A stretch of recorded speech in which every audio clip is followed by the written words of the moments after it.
রাধে রাধে বন্ধুরা, কেমন আছো সবাই? আশা করি সবাই ভালো আছো। বাড়িতে ছাদ বাগানে ঝিঙে হয়েছে।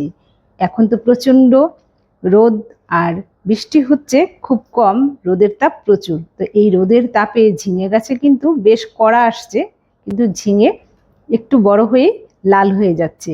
এখন কয়েকটা ঝিঙের কড়া বেশ সুন্দর হয়েছে, তার মধ্যে একটা ঝিঙে বেশ বড় হয়েছে।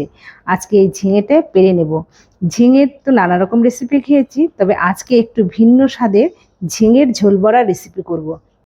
বেশ গরম চলছে, তো ঝিঙের এই ঝোল বড়া রেসিপিটা গরমে তো ভীষণই ভালো লাগে।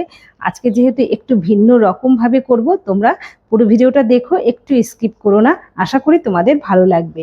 ঝিঙেটা কেটে নেব। তো ঝিঙের খোসাটা খুব ভালো করে আমি ছাড়াবো না, একটু খোসা থাকলেও কোনো অসুবিধে নেই।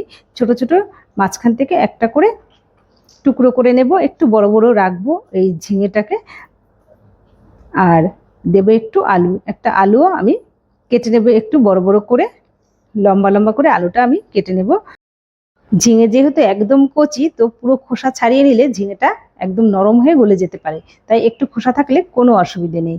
তো আলুটা এভাবে লম্বা করে কেটে নিয়েছি। আর নিয়ে নিয়েছি শিলপাটা।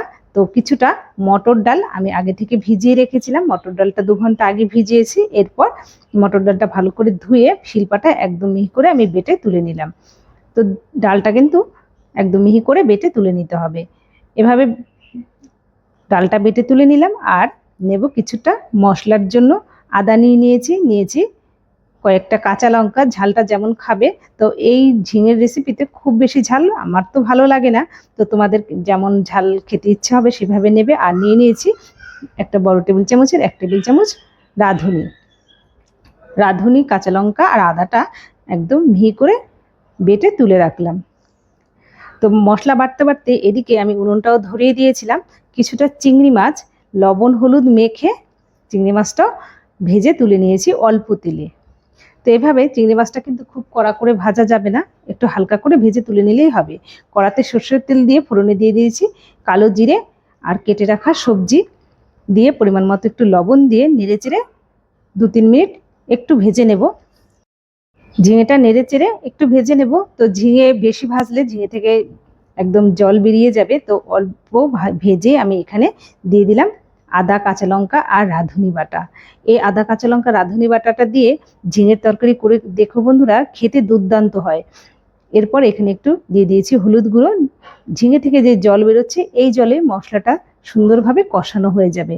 তো এখানে আর এক্সট্রা করে আমি কোনো জল দিলাম না, মশলাটা বেশ সুন্দর কষিয়ে একদম তেল ছেড়ে দিয়েছে।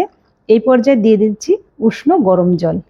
একটু উষ্ণ গরম জল দিলেই তরকারির টেস্টটা ভালো হয় আর তাড়াতাড়ি সেদ্ধ হয়ে যায়। আর এদিকে যে ডালটা বেটে রেখেছিলাম মটর ডাল, সেই মটর ডালে একটু লবণ দিয়ে ভালো করে ফিটিয়ে নিয়ে ঝোল ফুটে ওঠার পর ছোট ছোট করে আমি বড়া শেপে ওপর থেকে দিয়ে দিয়েছি।